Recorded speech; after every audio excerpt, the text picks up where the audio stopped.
농장 곳곳에는 부패한 말 사체가 널브러져 있고 살아있는 말들은 갈비뼈가 보일 정도로 말라 있었는데요. 이곳에는 불법 도축 정황까지 있었습니다.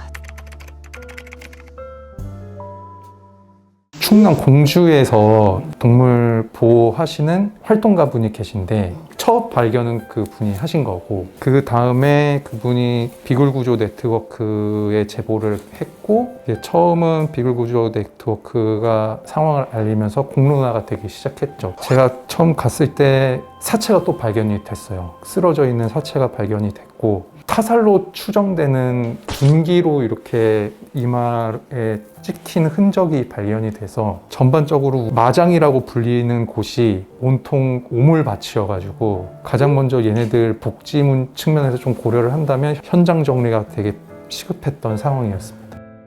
저희가 일단은 분뇨 처리 작업에 들어가는 비용, 아이들 마방에 깔아줄 톱밥을 구매를 해서 지원하기도 했고, 그 다음에 말들을 돌봐줄 분들이 필요하잖아요, 현장에. 그래서 현장 관리인을 저희가 비용을 지원하기도 했고, 건초 비용도 지원하고, 좀 비용적인 측면에서 저희가 지원을 했습니다.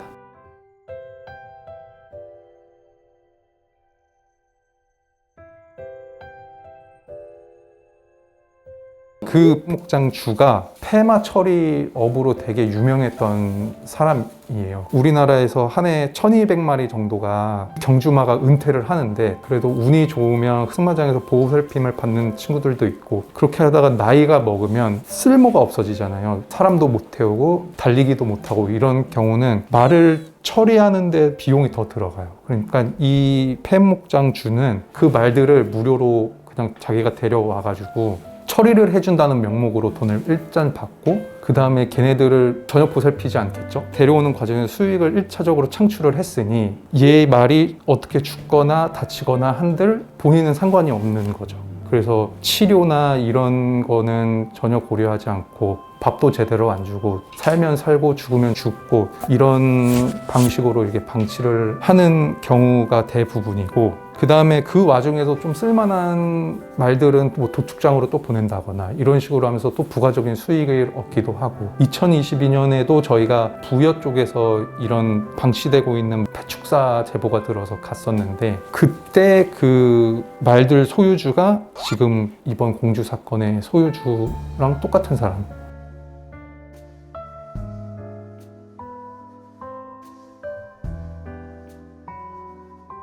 법적으로 가축이라고 우리가 흔히 불리는 동물들에 대해서는 동물보호법의 보호를 적용하기가 참 어려운 면이 많습니다. 그래서 이런 공주시 폐마목장 같은 곳들이 도대체 전국적으로 몇 개나 있으며 도대체 얼마나 많은 말들이 이렇게 방치돼서 죽어가고 있는지에 대한 통계가 하나도 없거든요. 그런 측면에서도 전국적인 폐마목장에 대한 전수조사를 통해서 현 상황이 어떤지를 좀 농림식품부나 한국마사회가 좀 적극적으로 역할을 해야 될 필요가 있다고 생각을 합니다.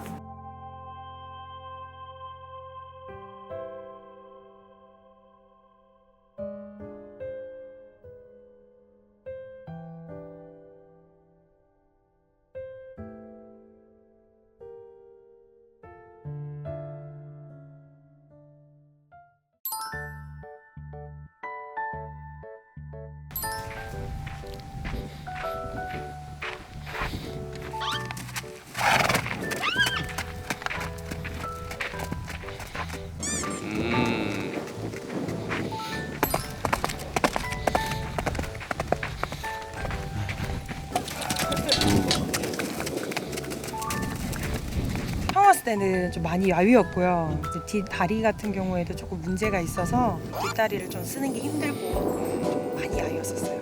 또 주변에 마필들하고 같이도 있어도 예민한 상태였었습니다. 네. 미스티 자체가 사람을 너무 무서워하고 이제 싫어하면 어떡하지 이런 생각을 했는데, 왔는데 사람 너무 좋아하고, 말은 사람을 이렇게 좋아하는데 우리가 더 잘해줘야 되겠다 이런 생각부터 들었고요.